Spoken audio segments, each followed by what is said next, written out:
السلام علیکم ورحمۃ اللہ وبرکاتہ۔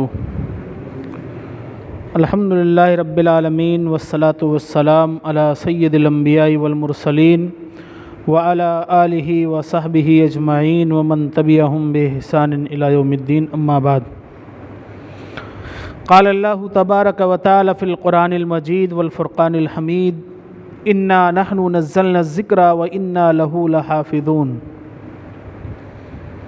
محترم سامعین کرام و ناظرین کرام، آج تراویح کی نماز میں سورۃ الحجر اور سورۃ النحل کی تلاوت کی گئی ہے۔ انہی پڑھی گئی سورتوں میں سے میں نے چند آیتیں تفسیر کے لیے منتخب کی ہیں۔ اللہ رب العالمین سے دعا ہے کہ الہ العالمین اس ماہ مبارک میں ہم تمام مسلمانوں کو قرآن کریم سے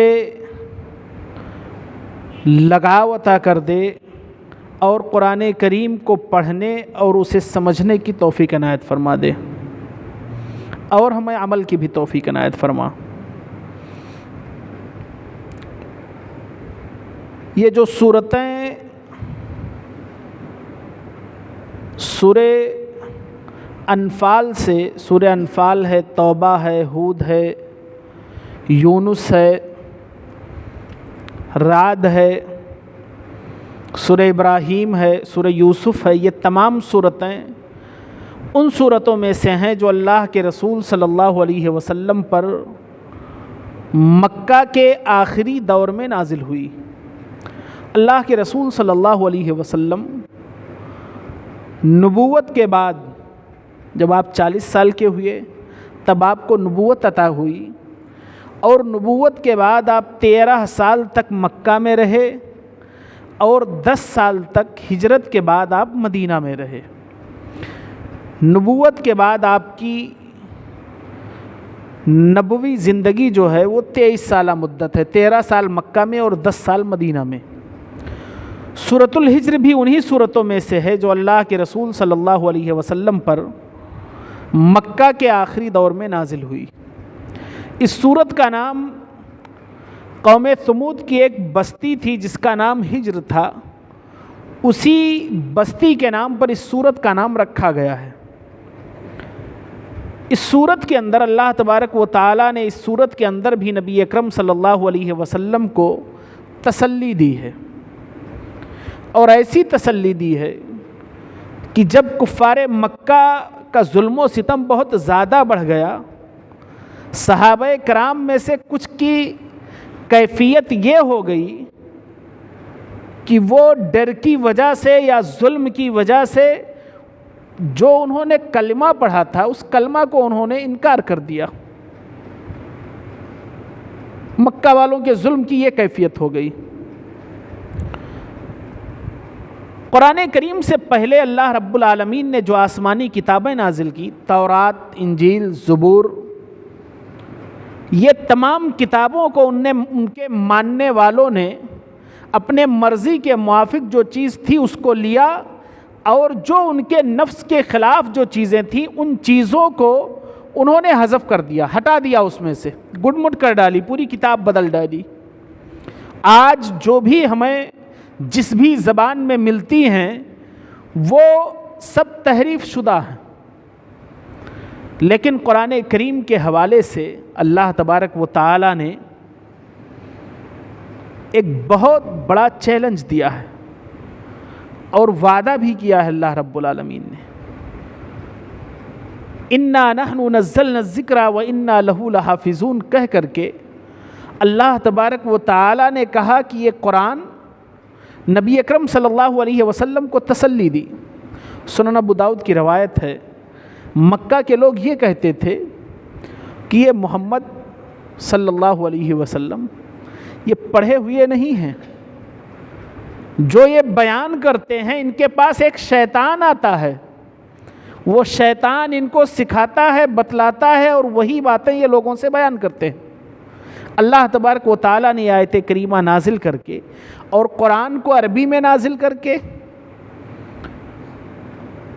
عرب والوں کو بتلایا، جیسا کہ ہم نے دیکھا ہے کہ پچھلی صورتوں میں اللہ تبارک و تعالیٰ نے چیلنج کیا کہ اگر اس قرآن کے جیسا قرآن لا سکتے ہو تو لے آؤ، 10 صورتیں لا سکتے ہو تو لے آؤ، ایک صورت لا سکتے ہو تو لے آؤ، لیکن تمام کے تمام لوگ عاجز رہے، قاصر رہے، قرآن کے جیسا قرآن نہیں پیش کر سکے۔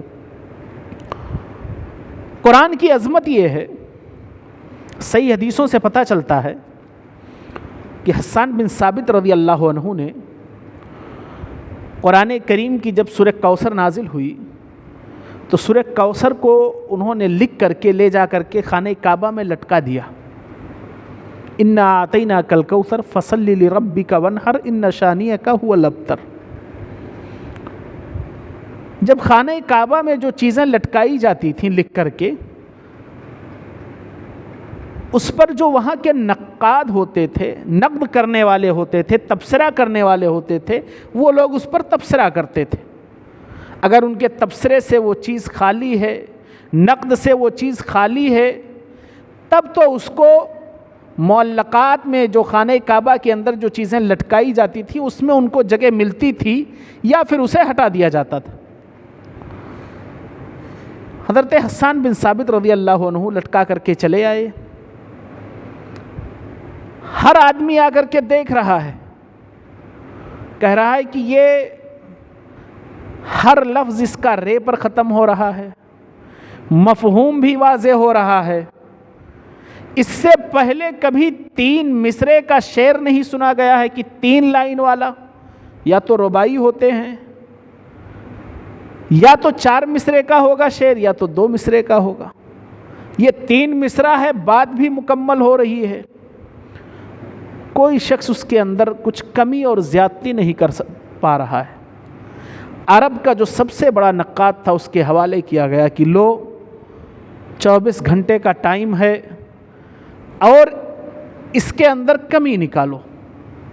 وہ شخص دیکھ رہا ہے، پڑھ رہا ہے، انا اعطیناک الکوثر، ہم نے آپ کو کوثر عطا کیا ہے، فصل لربک وانحر، آپ اپنے رب کے لیے نماز پڑھیے اور قربانی دیجیے، ان شانئک هو الابتر، آپ کا مقام اور مرتبہ بہت بڑا ہے، اور جو کہنے والے ہیں وہ لوگ بہت حقیر ہیں، جو آپ میں کمی نکالتے ہیں وہ لوگ بہت حقیر ہیں۔ وہ شخص 24 گھنٹے غور و فکر کرنے کے بعد اس نے اس کے نیچے ایک جملہ بڑھا دیا، ما ھذا قول البشر، یہ کسی انسان کا کلام نہیں ہے، ما ھذا قول البشر، یہ کسی انسان کا کلام نہیں ہے۔ قرآن کریم اللہ رب العالمین نے نازل کر کے کہا کہ انا نحن نزلنا الذکر وانا لہ لحافظون، بے شک اس قرآن کو ہم نے نازل کیا ہے، اس کی حفاظت بھی ہم کریں گے۔ قرآن کریم کو اللہ رب العالمین نے نازل کیا، اس کی حفاظت مفسرین کرام نے اس کی 3 صورتیں لکھی ہیں کہ قرآن کریم کی حفاظت کیسے ہوئی ہے اور کیسے ہو رہی ہے۔ پہلی حفاظت، اللہ رب العالمین نے اسے لوح محفوظ سے دنیا کی طرف جب نازل کیا تو جس فرشتے کے ذریعے سے نازل کیا وہ فرشتہ سب سے امین ہے، قرآن نے اسے روح الامین کہا ہے، فرشتوں میں سب سے بڑا امانت دار ہے، حضرت جبریل کے ذریعے سے قرآن نازل کیا۔ نبی اکرم صلی اللہ علیہ وسلم جن کے قلب اطہر پر نازل کیا گیا وہ دنیا کے سب سے بہترین بشر تھے اور امانت دار تھے۔ جس شہر میں نازل کیا گیا اس شہر کو قرآن نے بلد الامین کہہ دیا۔ جس مہینے میں نازل کیا، رمضان کے مہینے میں قرآن جب نازل کیا گیا تو اس مہینے کی عظمت بڑھا دی گئی۔ اور اس کے بعد تیسری چیز جو حفاظت کی ذمہ داری اللہ رب العالمین نے لی، وہ تیسری چیز حفاظت یہ ہے کہ قیامت تک اللہ رب العالمین اس قرآن کو ضائع ہونے سے بچائے گا، قیامت تک اللہ رب العالمین کی گارنٹی۔ تو کہا انا نحن نزلنا الذکر وانا لہ لحافظون، اس قرآن کو ہم نے نازل کیا ہے اور اس کی حفاظت کی ذمہ داری بھی ہماری ہے۔ یہ قرآن کریم کی عظمت ہے۔ اس کے بعد اللہ تبارک و تعالیٰ نے انسانی تخلیق یا انسان کو اللہ رب العالمین نے جن چیزوں سے پیدا کیا ہے اس کی اللہ تبارک و تعالیٰ نے صفت بتلائی ہے کہ انسان کو اللہ رب العالمین نے کس چیز سے پیدا کیا۔ حضرت آدم علیہ السلام کے حوالے سے ہے، اللہ تبارک و تعالیٰ نے کہا من حمیم مسنون۔ ہم نے قرآن کریم نے 7 چیزوں کا ذکر کیا، انسانوں کی پیدائش کے بارے میں قرآن کریم نے 7 چیزوں کا ذکر کیا۔ کہیں قرآن نے نطفے سے کہا ہے، کہیں مٹی سے کہا ہے، کہیں تراب سے کہا ہے، کہیں زمین سے کہا ہے، اور کہیں قرآن نے طین سے کہا ہے، کہیں سلسال سے کہا ہے، کہیں حمیم مسنون کہا ہے۔ مختلف 7 الفاظ قرآن کریم نے مٹی کے لیے استعمال کیے ہیں، اور ان 7 الفاظ کو انسان کی پیدائش کے لیے بھی استعمال کیا گیا۔ وہ 7 مٹی کے جو 7 نام ہیں یا جس سے اللہ رب العالمین نے انسانوں کو پیدا کیا ہے، پہلی چیز تو ہے تراب، خشک مٹی۔ اس کے بعد دوسری چیز ہے ارض، عام مٹی، عام مٹی یا زمین۔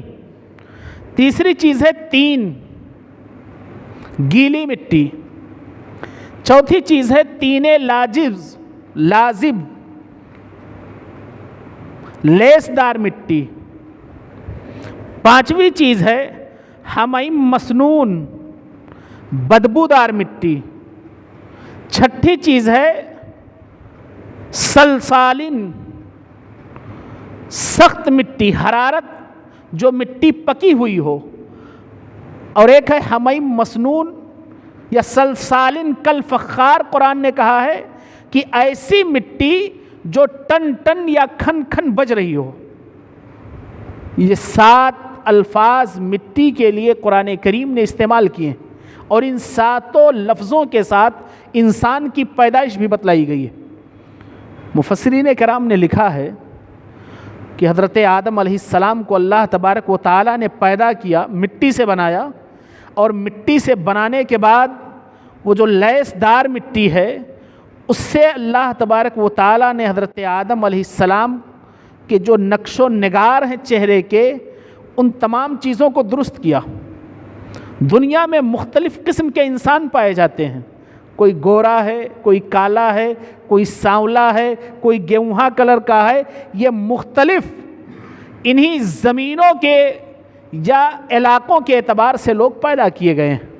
یہ اللہ تبارک و تعالیٰ نے انسانوں اور جن کی بھی تخلیق کا وہ بتلایا، جن کو اللہ تبارک و تعالیٰ نے کہا من نار السموم، آگ کی لو سے ہم نے پیدا کیا ہے۔ جنوں کو اللہ تبارک و تعالیٰ نے، ابلیس انہی میں سے تھا، ابلیس کے بارے میں کہا کہ من نار السموم، اللہ تبارک و تعالیٰ نے اسے آگ کی لو سے پیدا کیا ہے۔ یہ ابلیس کا معاملہ ہے۔ سورہ ہجر کے اندر اللہ تبارک و تعالیٰ نے حضرت آدم علیہ السلام کی پیدائش، ابلیس کا سجدے سے انکار، ابلیس کا نکالا جانا، یہ بھی بیان کیا ہے، اور یہ شروع ہی میں بیان کیا جا چکا ہے۔ ایک تیسری چیز، عبادت کس کی اور کب تک؟ ایک یہ بہت بڑا مسئلہ ہے، عبادت کس کی جائے اور کب تک کی جائے۔ آج 17 رمضان مکمل ہوئے، ہم نے 18ویں تراویح پڑھی ہے۔ ہمارے مسجدوں کی کیفیت یہ ہے کہ نمازی آدھے ہو گئے ہیں، مسجدوں کی کیفیت یہ ہے کہ نمازی آدھے ہو گئے ہیں۔ اللہ تبارک و تعالیٰ کہہ رہا ہے، نبی اکرم صلی اللہ علیہ وسلم کو تسلی دیتے ہوئے کہہ رہا ہے کہ فَسَبِّحْ بِحَمْدِ رَبِّكَ وَكُن مِّنَ السَّاجِدِينَ۔ اے نبی پاک صلی اللہ علیہ وسلم، آپ اپنے رب کی تسبیح بیان کیجئے۔ فَسَبِّحْ بِحَمْدِ رَبِّكَ، آپ اپنے رب کی تسبیح بیان کیجئے اور پاکی بیان کیجئے، وَقُم مِّنَ السَّاجِدِينَ، اور آپ سجدہ کرنے والوں میں سے ہو جائیے۔ کب تک؟ کہا وَاعْبُدْ رَبَّكَ حَتَّىٰ يَأْتِيَكَ الْيَقِينُ، اور آپ اپنے رب کی عبادت اس وقت تک کریں جب تک کہ آپ کو موت نہ آ جائے۔ یعنی انسان 10 سال کی عمر کے بعد، یا جس کو سن شعور کہتے ہیں کہ انسان کی عقل کام کرنے لگی، تمیزدار ہو گیا، تب سے لے کر کے انسان کو اللہ رب العالمین کی عبادت موت کے آنے تک کرنی۔ یہ سورۃ الحجر کا آخری پیغام ہے۔ اس کے بعد سورہ نحل کی تلاوت کی گئی ہے۔ سورہ نحل سے میں نے 2 یا 3 آیتیں منتخب کی ہیں۔ پہلی سورۃ النحل یہ مکی سورت ہے، اور نحل کے معنی عربی میں ہوتا ہے شہد کی مکھی۔ سورہ نحل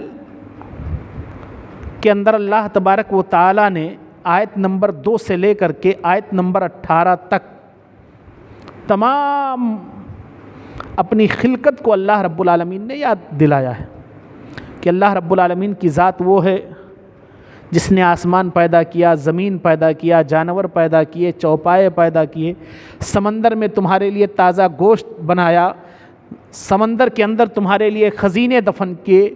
مختلف چیزوں کا تذکرہ کرنے کے بعد اللہ تبارک و تعالیٰ نے کہا وَإِن تَعُدُّوا نِعْمَةَ اللَّهِ لَا تُحْصُوهَا۔ 17 آیتوں کے اندر اللہ تبارک و تعالیٰ نے اپنی تخلیق یا کائنات کے تخلیق کا مقصد بیان کیا۔ پھر اس کے بعد کہا وَإِن تَعُدُّوا نِعْمَةَ اللَّهِ لَا تُحْصُوهَا۔ اللہ کی نعمتیں اتنی زیادہ ہیں کہ انسان اگر شمار کرنا چاہے تو شمار نہیں کر سکتا ہے۔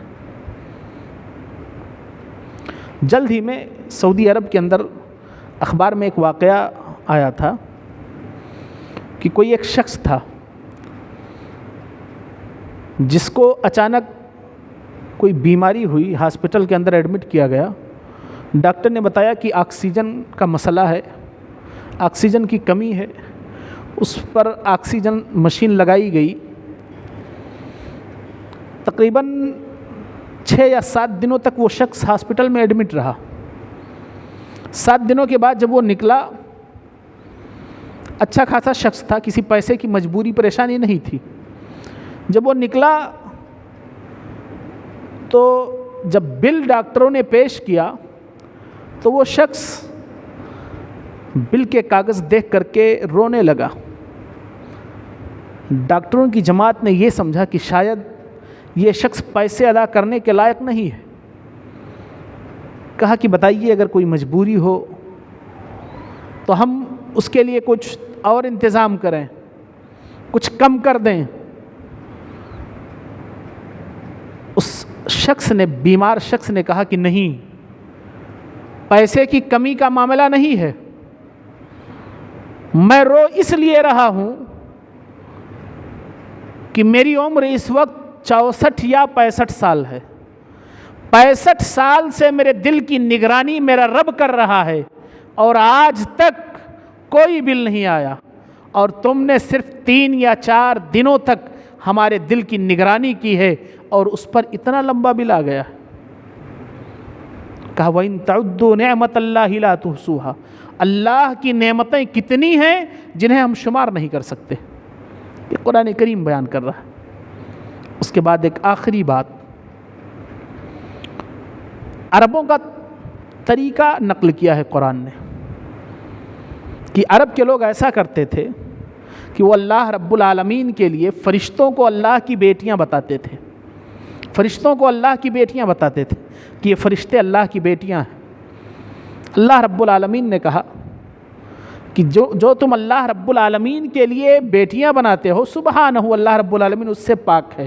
اللہ رب العالمین کے پاس نہ بیٹوں کی ضرورت ہے نہ بیٹیوں کی ضرورت ہے۔ اللہ رب العالمین ان سے بے نیاز ہے۔ پھر عربوں کا ایک طریقہ ذکر کیا ہے کہ وہ رب کے لیے تو بیٹیاں ثابت کرتے تھے، لیکن جب ان کے یہاں یہ معاملہ ہوتا تھا کہ جب ان کے یہاں کسی بچی کی پیدائش ہوتی تھی تو وہ کہا ظل وجہہ مسودا وہو کظیم، وَإِذَا بُشِّرَ أَحَدُهُمْ بِالْأُنثَىٰ ظَلَّ وَجْهُهُ مُسْوَدًّا وَهُوَ كَظِيمٌ، جب انہیں جا کر کے بشارت دی جاتی کہ تمہارے گھر بیٹی ہوئی ہے تو ان کا چہرہ سیاہ ہو جاتا تھا. یتوارا من القوم من سوء ما، وہ لوگ چھپتے پھرتے تھے کہ قوم کے سامنے ہم کیا منہ دکھائیں گے، کس برائی سے جائیں گے، اب کیا کریں، ان بچیوں کو درگور کر دیں یا انہیں باقی رکھیں. یہ عرب کا طریقہ تھا.